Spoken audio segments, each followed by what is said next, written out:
Today we'll talk about the Great Short-Selling Bureaucracy Paradigm.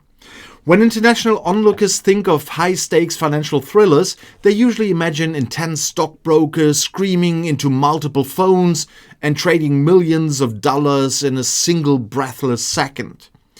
But if you cross the Atlantic Ocean and observe the financial heart of the United Kingdom, specifically the historic streets of the City of London, you will quickly realize that true economic adrenaline is measured in an entirely different currency. In this proud nation, ultimate excitement is not generated by sudden market crashes or speculative billionaire tweets, but rather by the majestic, slow-moving wheels of the British Civil Service publishing a massive pile of legal paperwork. The government has officially achieved the absolute pinnacle of viral entertainment by proudly releasing its highly anticipated commencement regulations for a brand new financial short-selling regime. And nothing screams modern internet comedy quite like the sheer, unadulterated thrill of regulatory framework revocations derived entirely from retained European Union statutes. For the uninitiated among our global audience, short selling is the financial practice of borrowing an asset, immediately selling it, and betting everything that the company will completely fail so you can buy it back cheaper later. It's a fundamentally pessimistic investment strategy, which makes it absolutely perfect for the British national character, a culture that traditionally finds immense comfort in expecting the absolute worst possible outcome.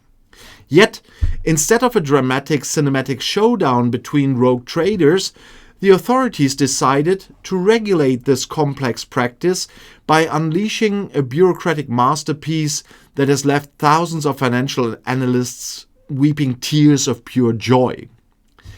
Imagine highly paid market experts, individuals who normally analyze global macroeconomic trends, sitting at their desks in London, completely overwhelmed with emotion because a specific clause has been formally deleted from the books.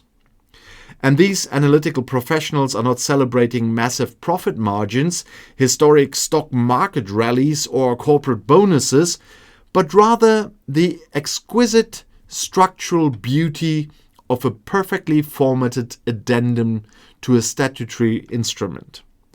And to appreciate the true absurdity of this situation, international audiences must understand the spectacular legislative labyrinth that is post-Brexit financial lawmaking.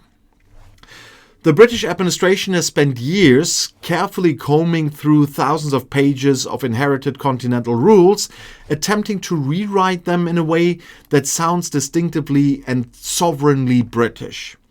And this painstaking process means that instead of dynamic financial innovation or rapid economic growth, the brightest minds in the country are currently dedicated to debating the exact legal definitions of transitional provisions. And it is a wonderful comedy of manners where the weapon of choice is not a bold trading algorithm, but a finely tuned fountain pen wielded by a polite bureaucrat wearing a bespoke suit and drinking English breakfast tea.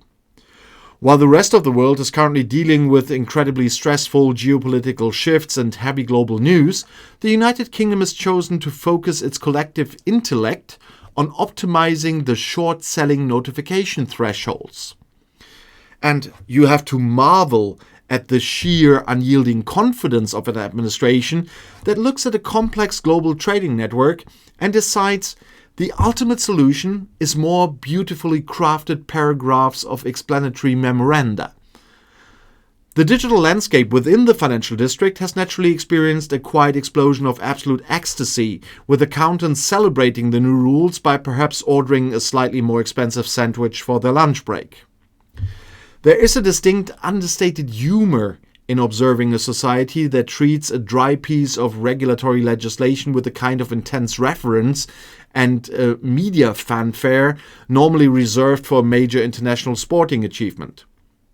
And it proves that while other countries might rely on raw economic power or aggressive market deregulation to attract global investment, the British secret weapon remains their unparalleled ability to create exceptionally high-quality red tape. Foreign investors looking at the United Kingdom from afar must quickly adapt to this unique ecosystem, where navigating the financial markets requires a deep understanding of parliamentary procedures rather than actual financial acumen.